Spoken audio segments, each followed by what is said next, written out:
Muy buenos días, bendiciones, es un gusto poderles saludar. Mi nombre es Josué Brenes y quiero compartir con ustedes un tema de las Escrituras que va a ser una bendición para su vida. Los tiempos de cambio definitivamente son difíciles, especialmente aquellos tiempos de cambio que tocan el factor político de las naciones y los pueblos. Quiero presentar un ejemplo de ello. Las noticias a nivel mundial están pendientes de los próximos comicios en los Estados Unidos. El candidato republicano, actual presidente de los Estados Unidos, Donald Trump, va a enfrentarse al candidato demócrata Joe Biden. Definitivamente todos están en vilo pensando quién será el próximo presidente de los Estados Unidos y que va a tener un impacto en la política mundial, en la economía, en las relaciones, especialmente aquí con Latinoamérica. ¿Cuál va a ser la posición del próximo presidente? ¿Se va a mantener la política actual? ¿Va a entrar una nueva política? Esa es la realidad que hoy enfrenta el mundo. Bueno, esto no es una novedad. Realmente, desde siempre, los cambios políticos han sido un factor trascendente en las naciones. Hay un texto de las Escrituras en el profeta Isaías que nos habla de un momento coyuntural, un momento histórico. Este capítulo se encuentra en el libro de Isaías en el capítulo 6. Ahí nosotros podemos encontrar un cambio político enorme, algo que tenía en vilo la nación, y no solo la nación, también posiblemente el profeta Isaías, que estaba realmente iniciando sus primeros años ministeriales, estaba pendiente de esto y estaba afectado emocionalmente. En el capítulo 6 del libro de Isaías nos dice las Escrituras que en el año en que murió el rey Usías, el profeta estaba en el templo y en ese momento tiene una visión extraordinaria que va a cambiar su vida para siempre, va a darle un destino, un propósito. En este momento coyuntural que está viviendo el pueblo de Israel, específicamente el reino de Judá, porque el reino de Israel ya había sido llevado cautivo tiempos atrás, estaba viviendo tiempos difíciles. El rey Usías había muerto.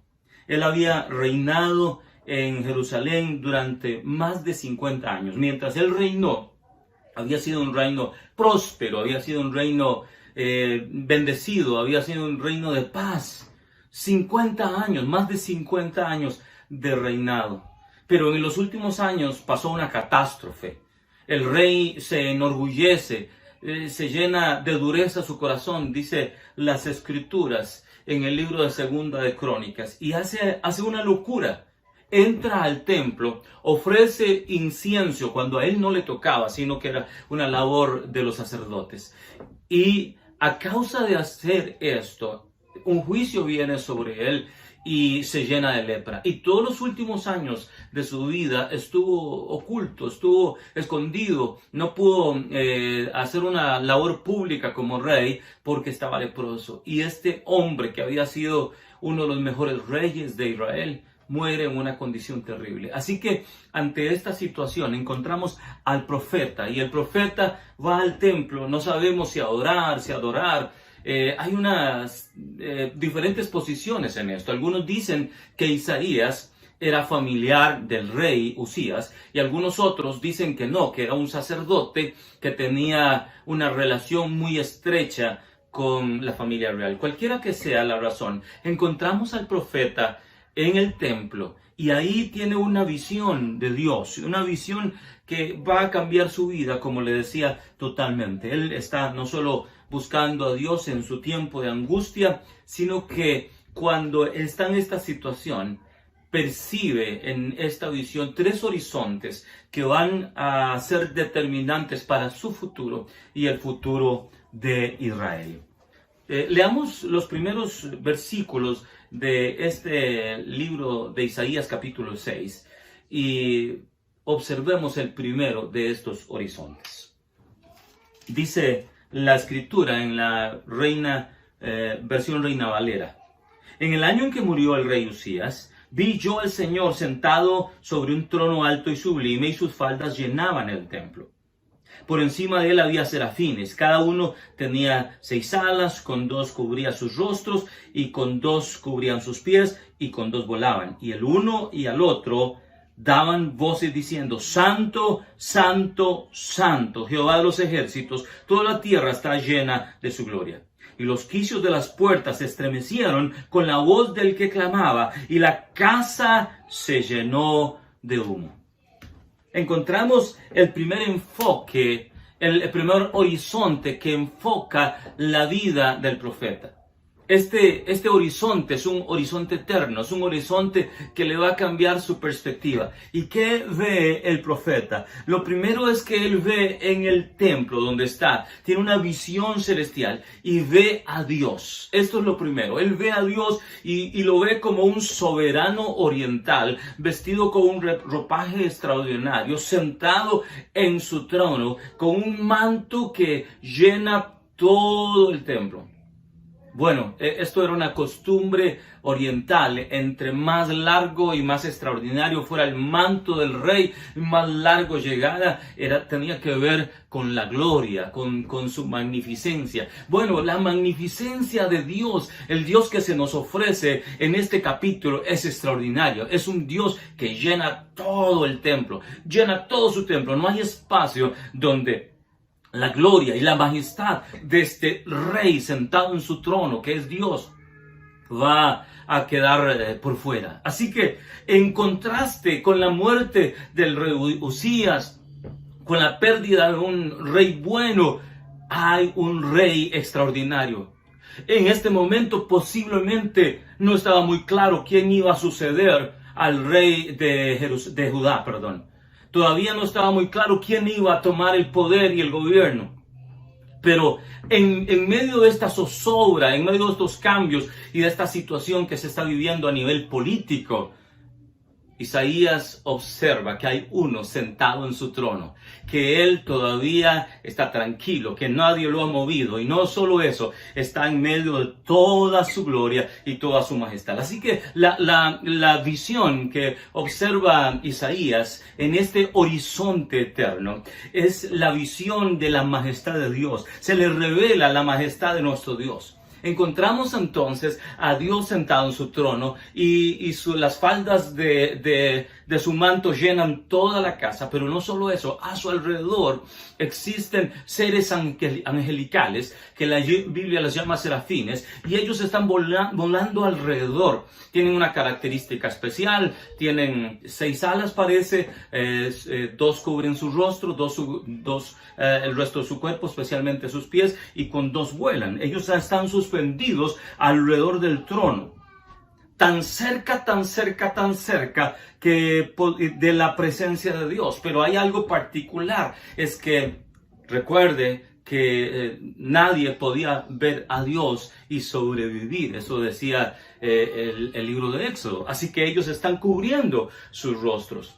Y también con 2 están volando, son seres angelicales, pero hay algo interesante, con 2 cubrían sus pies. Bueno, algunas expresiones orientales de cubrir sus pies nos habla de cubrir la desnudez. Ellos estaban cubiertos absolutamente delante del trono de Dios. ¿Y qué es lo que vociferan? ¿Qué es lo que declaran? Ellos dicen: Santo, Santo, Santo. La palabra santo es algo apartado, es algo separado. Y encontramos a este Dios que es santo a la tercera potencia. Es santo, santo, santo. Es tan santo que Él es separado, apartado, diferente de cualquier otro.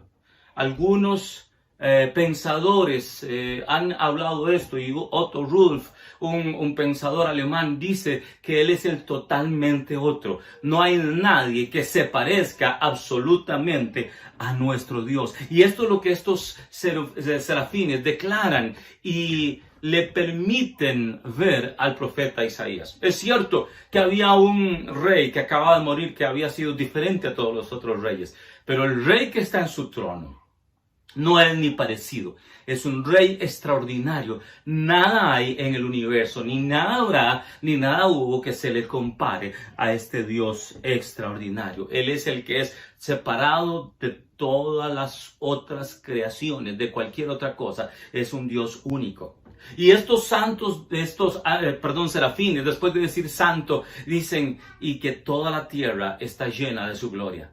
Así que ellos proclaman la omnipresencia de Dios sobre todas las cosas. Él está viendo el templo, pero en el templo de la creación, quien reina absolutamente es Jehová o Yahvé. Él es el Rey y el Señor absoluto. Así que esta visión de Isaías cambia el enfoque totalmente.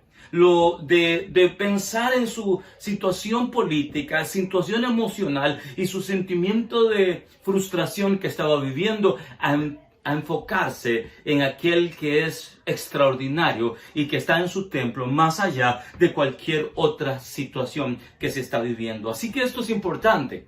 Hacia dónde Dios lleva a Isaías a enfocarse en él como gobernador del universo. Muchos quieren una visión, pero la visión más importante es la de Dios mismo. Esa visión que nos impulsa hacia la misión. Si usted no tiene y yo no tengo una visión de Dios, no puedo enfocarme en la misión de Dios. Lo primero es entender quién es Dios, cómo es Dios, a qué Dios estoy viendo, qué tipo de Dios es el que estoy viendo. ¿Estoy realmente viendo a Dios y teniendo un horizonte eterno o estoy demasiado entristecido y enfocado por los problemas que estoy viviendo?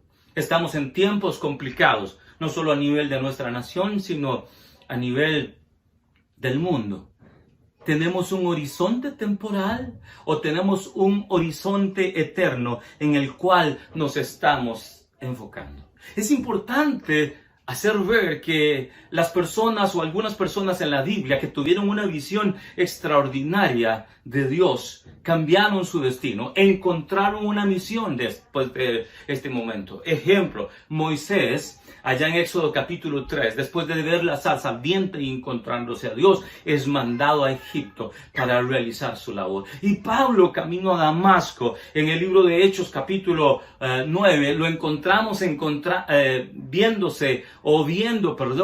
al Jesús resucitado. Y su visión cambia totalmente, su destino cambia y se vuelve poco más adelante en el gran apóstol Pablo. Así que una visión de Dios es lo que cambia nuestras vidas. Muchos están buscando visión. Y yo no estoy diciendo nada contra esto, no estoy diciendo que tener una visión es mala. Pero el problema es que muchas de nuestras visiones son visiones humanas, son visiones enfocadas en lo que podemos hacer. Pero la visión que está teniendo en este momento Isaías es una visión extraordinaria del Rey de Reyes y Señor de los Señores. Así que si tenemos una visión de Dios en su trono, nuestro enfoque puede cambiar totalmente. Así que, por favor, grábese esta idea. Dios está en su trono y tiene todo en control. Él no está asustado ni extrañado por la muerte de Osías. No está preocupado por quién va a sucederle, porque el que está en el trono realmente es el Señor nuestro Dios. Así que esto es el primer elemento. El segundo elemento, después de este horizonte eterno que se le presenta a Isaías, es el horizonte interno.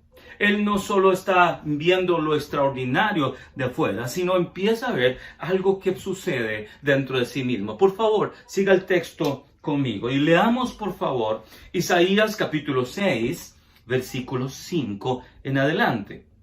Y entonces dije, ¡ay de mí que soy muerto! Porque siendo hombre inmundo de labios y habitando en medio del pueblo que tiene labios inmundos, han visto mis ojos al Rey Jehová de los ejércitos. Y voló hacia mí uno de los serafines, trayendo en su mano un carbón encendido, tomado del altar con unas tenazas, tocando con él sobre mi boca, dijo, he aquí que esto tocó tus labios y es quitada tu culpa y limpio tu pecado. ¡Qué extraordinario! El horizonte interno que percibe Isaías, este nuevo horizonte, le transforma la actitud. Un horizonte que transforma la actitud es importante que percibamos. Isaías no solo tiene conciencia del lugar donde habita, de la gente con quien se relaciona, de la familia donde creció. Y esto lo impacta de tal manera. Él había tenido conciencia de la maldad de la nación, pero hay algo más. Era un pueblo de pacto, un pueblo que había recibido las palabras de Dios, pero también era un pueblo que se había contaminado. En esta actitud está de arrepentimiento, de compunción sobre lo que está percibiendo. Cuando uno de los querubines sale desde donde está y toma con unas tenazas un carbón encendido del altar y se dirige directamente hacia Isaías y toca sus labios y le dice: esto limpia tu pecado y quita tu culpa.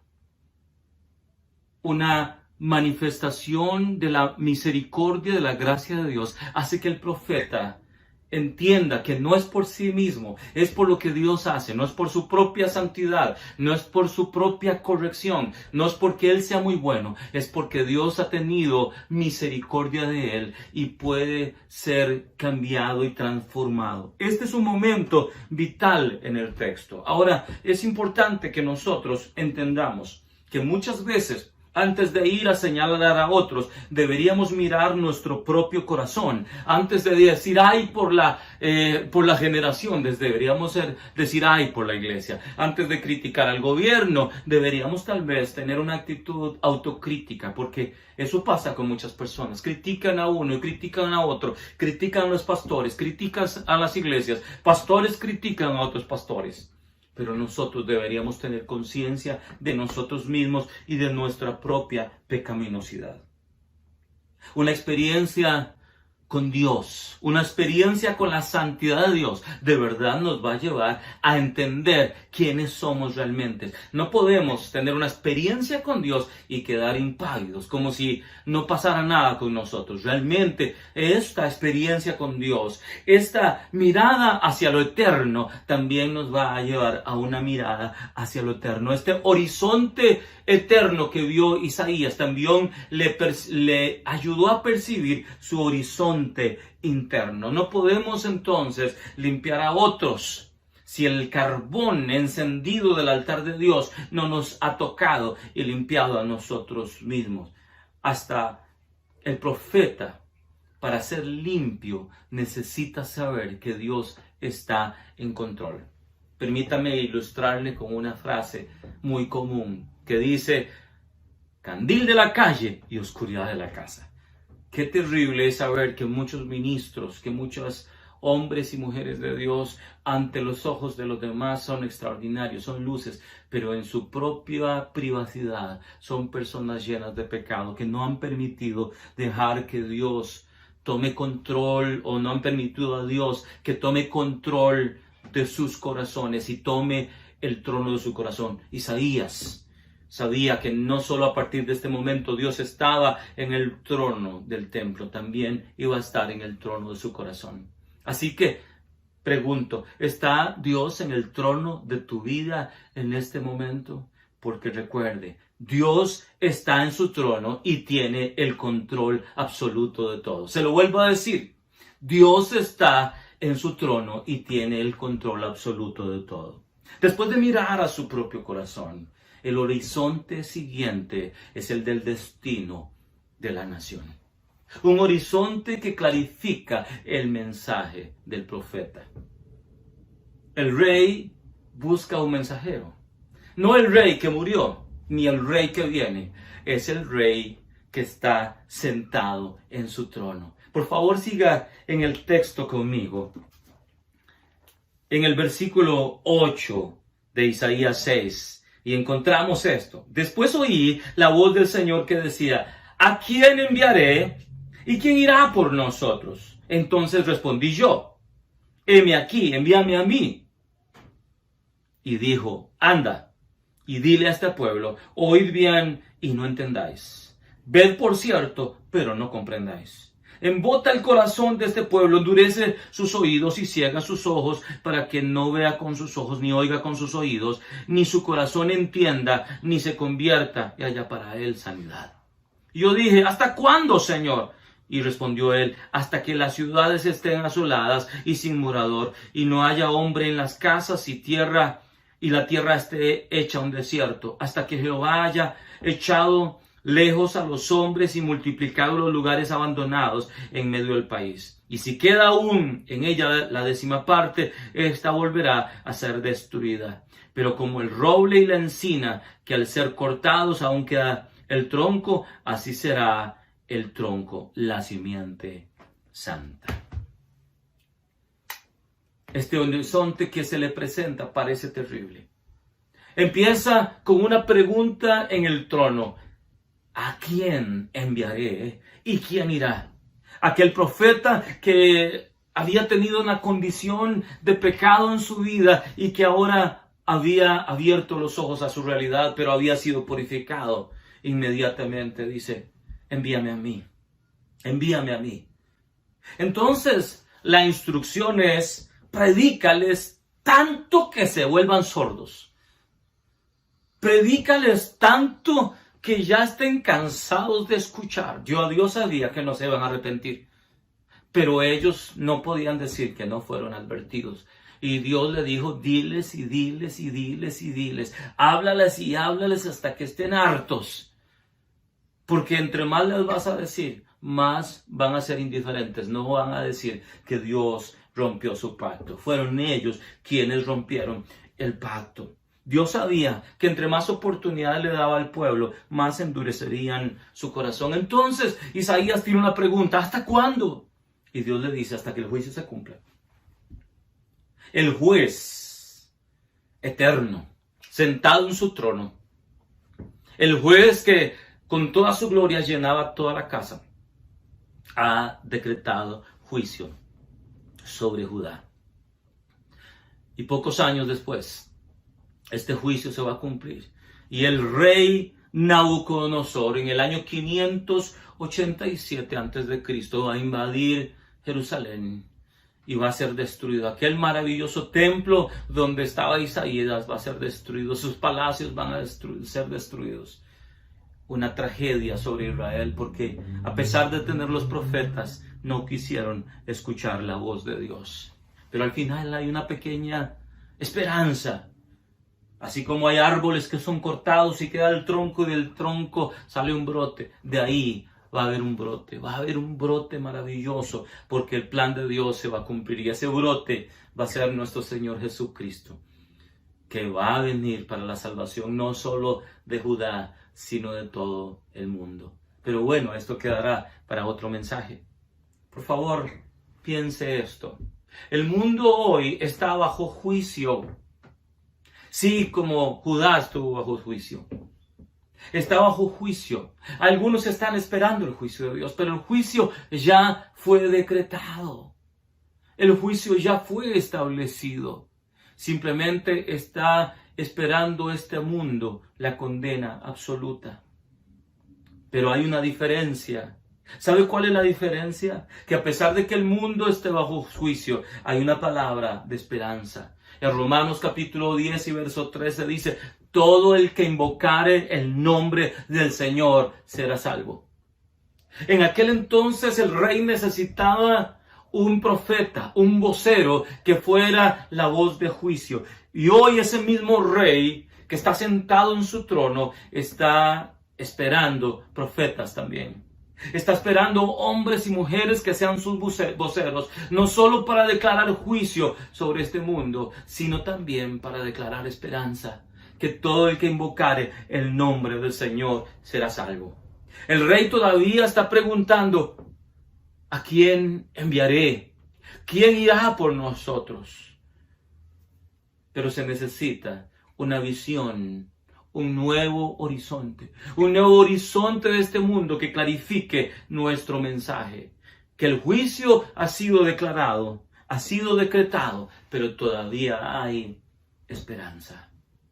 Quiero decirle esto, Dios está en su trono y Él tiene el control. Él tiene el control del juicio, pero tiene el control de la misericordia. Para concluir este mensaje, debemos dar un breve repaso a algunas ideas que les he compartido. El profeta Isaías se acercó al templo desesperado por la silla vacía en el trono de Judá. Pero ya no es el mismo cuando sale del templo. Ahora tiene una visión que guiará su vida, una visión que le habla de la eternidad, que le habla de su corazón, pero le habla también de su mundo. Él tenía un enfoque diferente. Él sabía que Dios estaba en su trono y que todo estaba bajo su control. Tenía una actitud diferente. Era un profeta cuyos labios habían sido purificados, pero también su corazón. Y tenía un mensaje desafiante. Era un profeta que declaraba el juicio inminente sobre la nación. Hoy debemos preguntarnos, ¿tenemos el enfoque correcto? ¿Vemos a Dios en su trono, en todo su control y con todo su señorío? ¿Tenemos la actitud adecuada? ¿Hemos sido purificados con carbones que salen de su altar? ¿Tenemos el mensaje claro para este mundo? Que Dios no quiere que nadie se pierda, sino que todos procedan al arrepentimiento, como dice 2 de Pedro capítulo 3 y verso 9. Quiero recordarte una vez más. Dios está en su trono y tiene todo bajo control. Te desafío hoy a escuchar su llamado. Desde su trono se escucha: ¿a quién enviaré y quién irá por nosotros? Levanta tu voz como Isaías. Únete al coro de mensajeros que hemos dicho: envíame a mí. Y si tal vez puedes ver la visión de su gloria y te sientes tan pecador como Isaías, deja que los carbones que vienen del altar te purifiquen hoy. Y tal vez puedas decir como Isaías: envíame a mí. Y tal vez simplemente te darás cuenta que serás solo un profeta pecador más. Sí, Isaías era un profeta pecador. Yo lo soy y muchos otros. Lavados por la sangre de Cristo, simplemente por la misericordia de Dios que se nos ha encomendado el mensaje de salvación. Hoy te animo a ser parte de esos voceros. Sal a tu vecino, sal a tu familia, sal por los medios de internet y empieza a declarar no solo el juicio, la misericordia. Que aquel que invocar el nombre del Señor será salvo.